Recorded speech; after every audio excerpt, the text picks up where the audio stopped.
দাদা, এই যে একটা আপেল আর একটা বাতাসুই নিয়ে আসছি, এটা কেটে খাওয়ার জন্য আমাকে একটা ছুরি তৈরি করে দিন।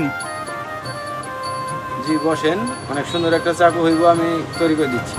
ঠিক আছে দাদা।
এই যে সেই তৈরি হয়ে গেছে আপনার চাকু, এখন আমি আপেল কেটে দেখাবো এবং খাবো।